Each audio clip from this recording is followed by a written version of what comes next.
Josh Newton out of TCU.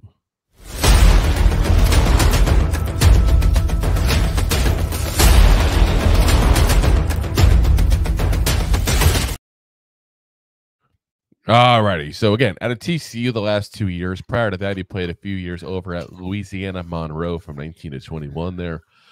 6 foot even, 190 pounds, 23 years old. So a little bit on the older side there. In 22, 15 games, 35 tackles, 2.5 tackles for loss, 3 interceptions, 1 for a touchdown, and 12 passes deflected. In 23, 12 games, 33 tackles, 1 interception, 9 passes deflected, a 76.9 PFF grade there. And, you know, he became kind of their number 1 corner this year as well. Remember, Tavarius Thomas and Hodges got drafted this past year. That was a guy that we were pretty high on, you know, as a potential mid-round kind of guy to step in and get a starting role. Unfortunately, he didn't show up. He had injury issues, I believe, his rookie year and all with the was it the Rams? I think got him in the end. I believe so. Kind of remember that for a year ago, but yeah, Josh Newton stepped in and did pretty good. He did what you kind of expect an experienced corner to do. Didn't shy away from having that limelight of being that number 1 guy there for him. You know, and I think it's a guy that's going to have an interesting career overall. Another guy who did some slot work there. That's a little dirty. Did some slot work, 51 snaps at slot, 620 on the outside there. Pros, tough, instinctive, quick feet, fluid hips. As far as the cons, not the greatest against the run, and speed isn't legit. As far as that eliteness there. So if you're going to put him against a really, really quick guy, he's going to have issues keeping him up, you know, with him. If you're going to put him against the run, he's 190 pounds. People are going to steamroll over him potentially. This is one of those guys that he's down the list because he's got the skills.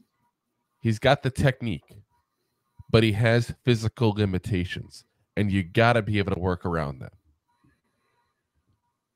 You know, if you're putting him on a goal line stance, you're probably in trouble.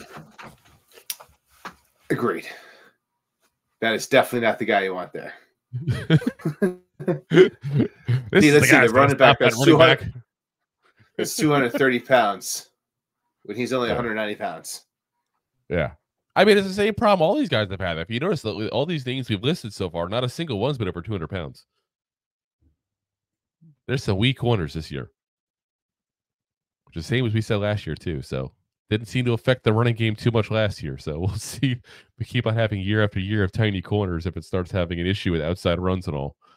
I said that if I was an offensive coordinator, or I was a run game manager, or whatever the case may be for an offense, I'd be looking at that like, wait a minute. There's a string of small corners here. Why don't we just run to the outside? It's a whole bunch of small corners in the past 2 years. Yeah. I'm saying they've been there. You know, as far as zone and man, he's played both. I think he does play better in zone. I think partially because, again, he's smart, he's instinctive, he's got good technique, but he lacks that elite speed.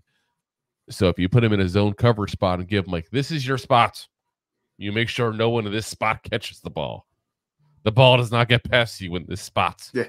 That's where he's better at. I think probably like round 2 or 3 is where he's going to go. You're going to see a lot of corners going early in this draft. You know, we talk a lot about, you know, what groups are good and what groups aren't so good in this draft. This definitely goes in the good category. There's a lot of good corners, guys. This is a guy that I think in a lot of drafts would go year 2, no doubt. But there's so many top-end corners. He may very well slip into that 3rd round. And someone who gets him, I think, is going to get a decent player for a while.